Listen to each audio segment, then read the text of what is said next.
One summer's day, Edward was bringing trucks from the docks.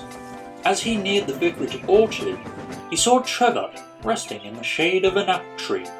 He whistled gaily, but noticed that Trevor looked exhausted. Dear me, Trevor, what's the matter? I've been running myself ragged, wheezed Trevor. The vicar's been hosting charity events to raise funds for the Sunday school. I bring visitors to the church in the morning, help with the day's events, then take them home at night. It's a wonder I haven't broken down. No one can say you don't work hard, smiled Edward. But why can't Bertie bring the visitors instead? Road construction. Cars and buses can't get through. We end up driving through fields to get back to the orchard, puffed Trevor. Edward pondered the situation. Tell you what, I'll have a word with the fat controller. You'll do a number on yourself if you keep this up all summer. Oh, thank you, Edward. But you're busy enough as it is. I'd hate to bother the fat controller at a time like this. I'll manage. I promise. Edward whistled goodbye, but couldn't help worrying. Edward brought his trucks to the station by the beach. He had just arrived at the water tower when he heard a voice. Oh, hello, dear. It was old Slowcoach. Oh, hello. Enjoying your time by the beach? Replied Edward. It is lovely here, she sighed. But the construction will be done soon. I won't be much good as a workman's hut if there's no one to stay in me.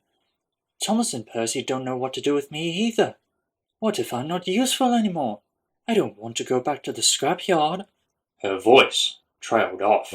Oh, nonsense. The fat controller would never let that happen.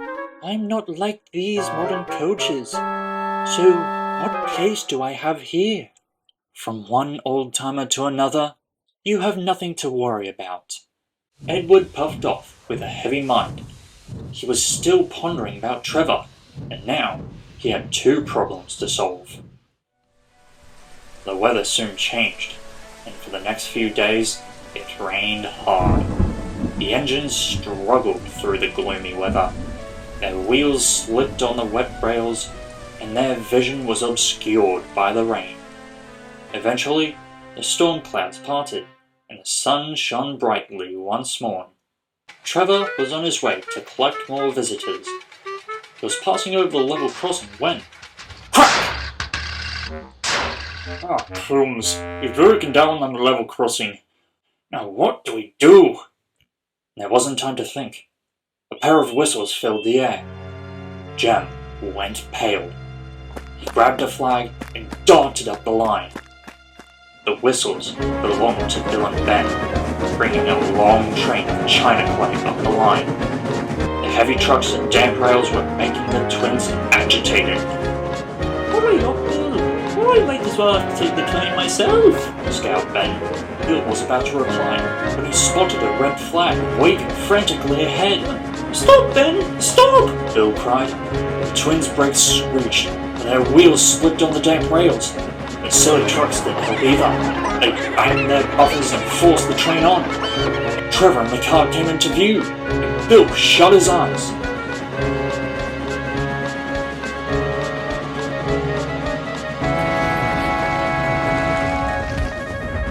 Trevor wasn't hurt, but the cart was beyond repair. When Edward arrived to help clear the mess, the twins were bickering furiously. What a real smart maneuver you pulled there, Bill. And you thought you could take the train yourself?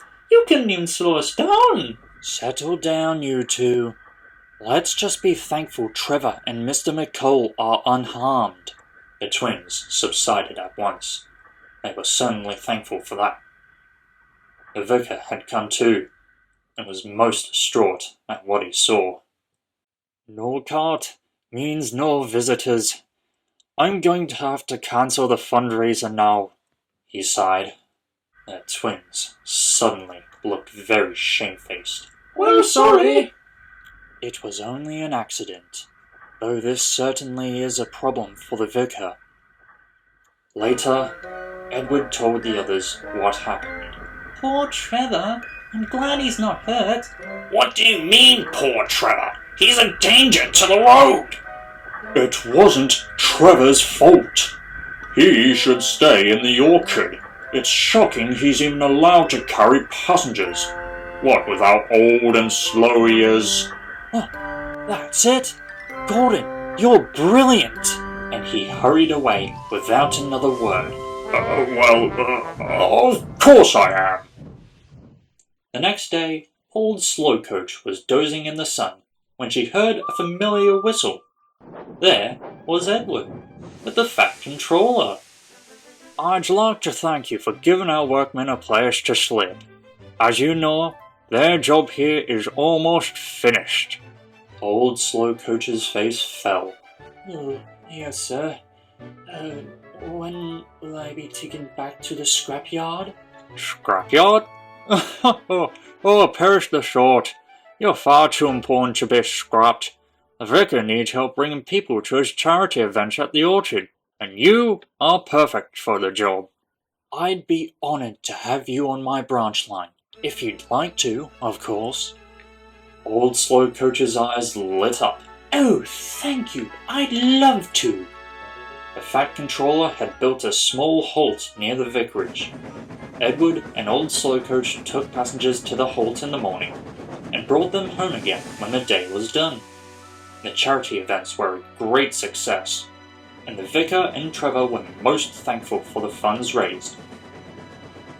Coach was happier than ever, and could think of no place she'd rather be than Edward's branch line.